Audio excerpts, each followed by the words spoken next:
In 1998, a financial advisor told his client to have another kid because, quote, who else is going to take care of you when you're old?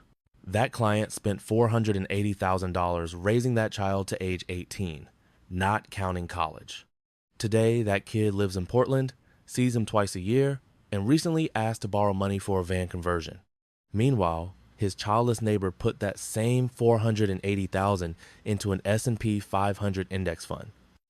At 8% average returns, that's worth about $2.3 million today.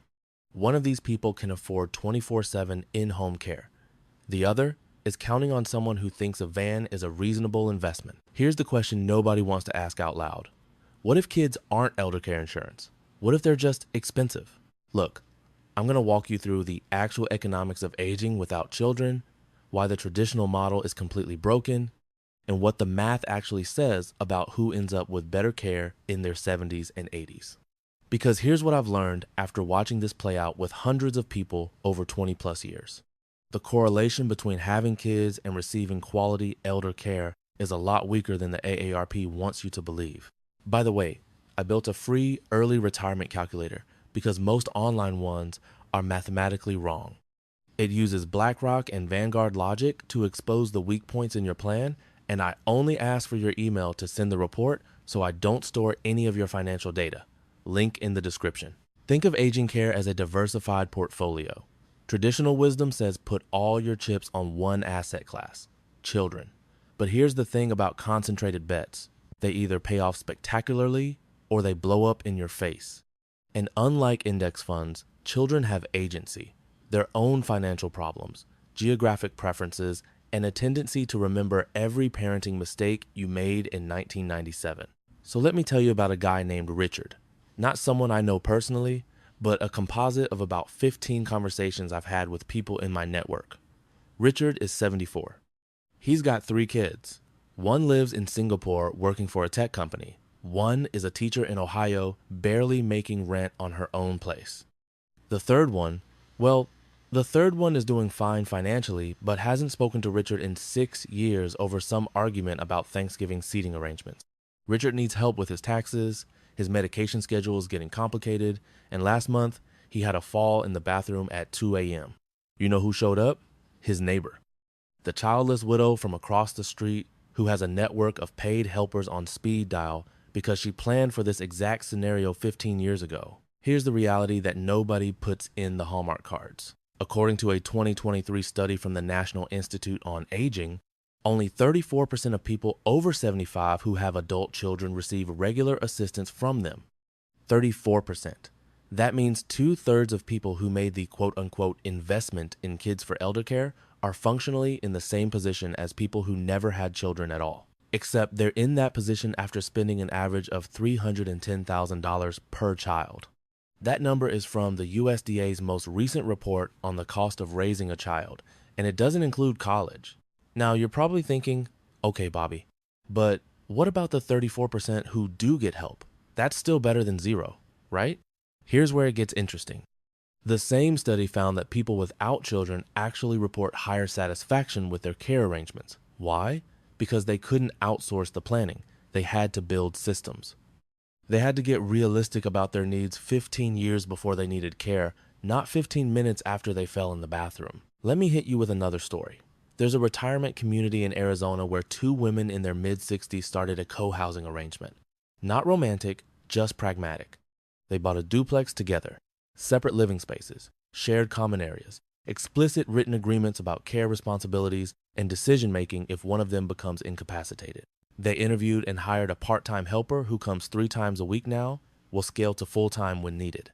Total cost split between 2 people, about $42,000 a year for the property, another $18,000 for the part-time help. That's $30,000 per person annually.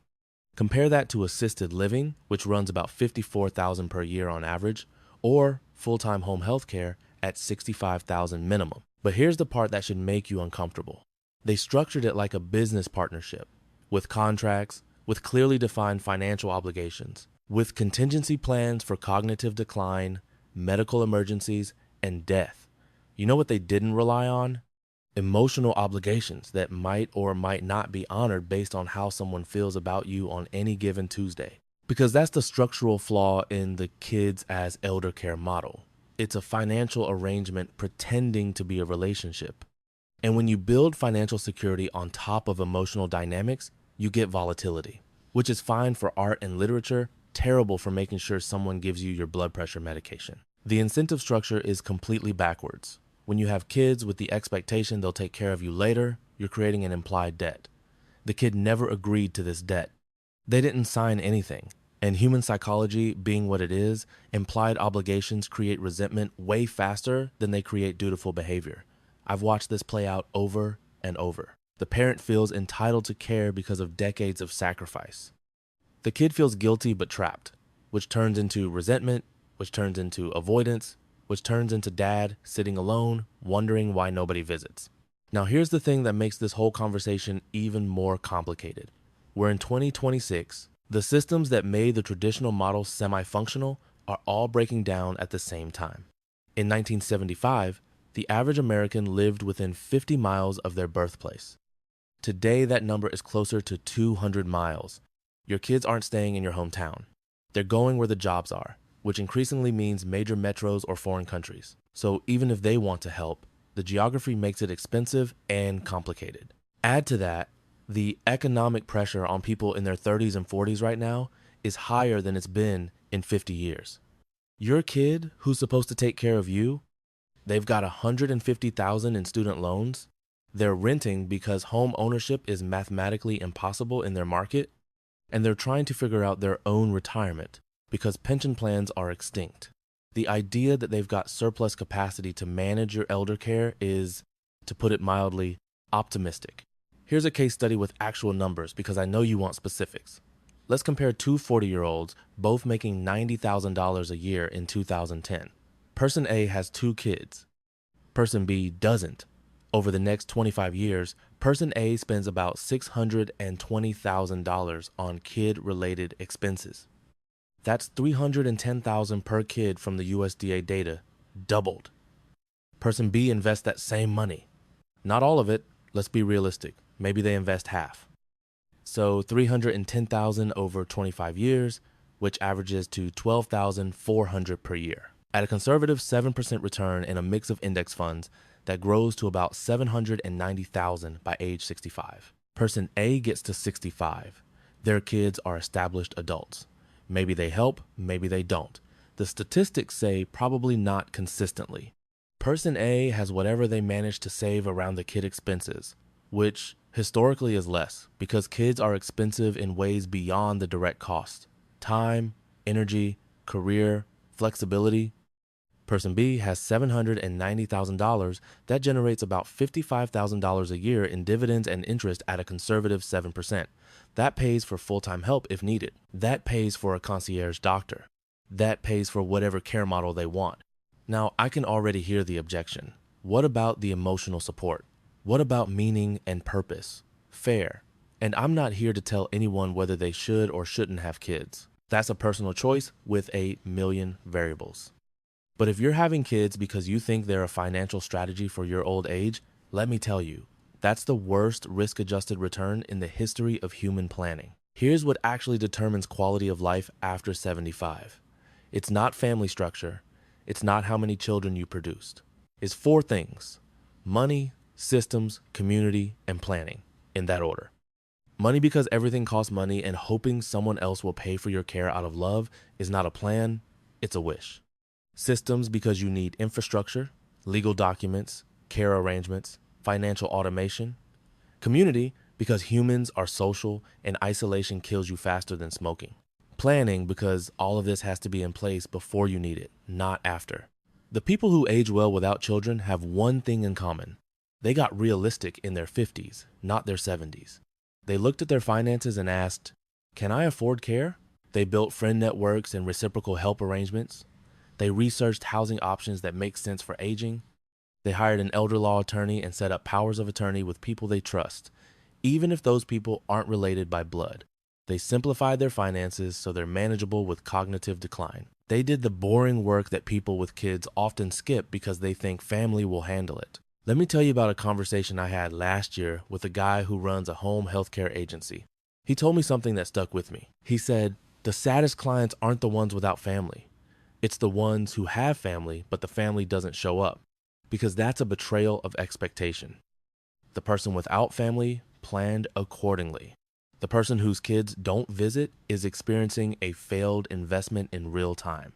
So here's the practical breakdown. If you're in your 30s or 40s right now and you don't have kids, or you have kids, but you're smart enough to know they're not a care plan, first, run the actual math on your elder care funding gap.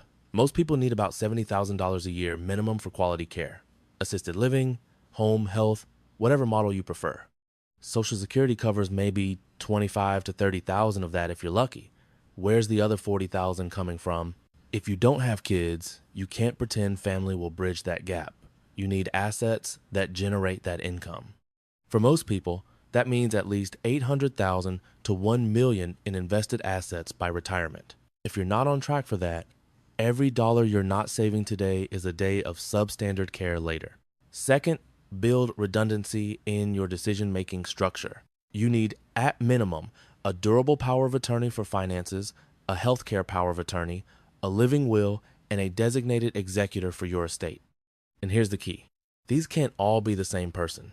You need backups for your backups, because people die, people move, people have their own crises. I use a nephew as primary, a friend as secondary, and my attorney knows if both of them are unavailable, there's a professional fiduciary service authorized to step in. That's systems thinking. That's redundancy.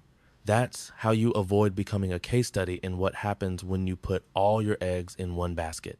Third, invest in social infrastructure now, not later. Join groups, build friendships, create reciprocal obligations with peers who are also aging. The woman who helps you with groceries today might need help with technology tomorrow. That network becomes your resilience layer. And be very deliberate about this. Americans are lonelier now than at any point in recorded history. That doesn't get better with age unless you actively work against it. One more thing. The resistance to this conversation is massive because it violates a sacred narrative. We're supposed to believe family is everything, children are a blessing, and suggesting otherwise makes you a sociopath. But I've read enough SEC filings and sat through enough board meetings to know one thing. Sentiment doesn't pay bills. Hope is not a strategy. And building your elder care plan on the assumption your kids will help is hoping. Here's my cynical take. The reason society pushes the have kids, they'll take care of you narrative is because it outsources what should be a collective responsibility. If everyone believes family handles elder care, the government doesn't have to build robust systems. Corporations don't have to provide better retirement benefits. We're all supposed to just figure it out privately. And when it doesn't work, when dad ends up alone in a subpar nursing home because his kids couldn't afford to help, we blame the kids for being selfish, instead of asking why elder care costs $60,000 a year. The incentive structure is clear. Politicians want to avoid funding public elder care. Healthcare companies profit from the current fragmented system. Adult children feel guilty but trapped. The only person who loses is the elderly person who believed the narrative and didn't plan accordingly. You want the uncomfortable truth? The best elder care insurance isn't children. It's money, legal structures, and community ties that you deliberately build. The having kids versus not question is functionally irrelevant to the quality of your care in old age. What matters is whether you have resources and systems. Everything else is noise. So if you're 35 right now, childless and worried about aging alone, here's what you do. Stop worrying about not having kids to take care of you. Start building the financial base that makes you not need anyone to take care of you. Get to $1 million in invested assets minimum. Set up your legal documents with redundant decision makers. Build a network of friends who understand reciprocal obligation. Choose housing that makes sense for aging, which probably means moving before you have to. And automate everything you can so that when your brain isn't as sharp, your systems still run. The people I know who are aging well, with or without children, have one thing in common. They faced reality in their 50s. They looked at their money, their health trajectories, their support systems, and they made hard decisions. They moved closer to services. They simplified. They built relationships intentionally. They accepted that aging requires infrastructure. The people aging poorly also have something in common. They believe someone else would solve it. Their kids, the government, their spouse who they assumed would outlive them, doesn't matter who. What matters is they outsourced responsibility and hope became their plan. 25 years in business taught me one lesson that applies everywhere. Hope is not a strategy. Having children is not elder care insurance. It's a beautiful, complicated, expensive relationship that might include help when you're old and might not. Treat it accordingly. Don't work for money. Own the companies that do. And don't bet your dignity in old age on anyone's goodwill. Build systems that work whether people show up or not.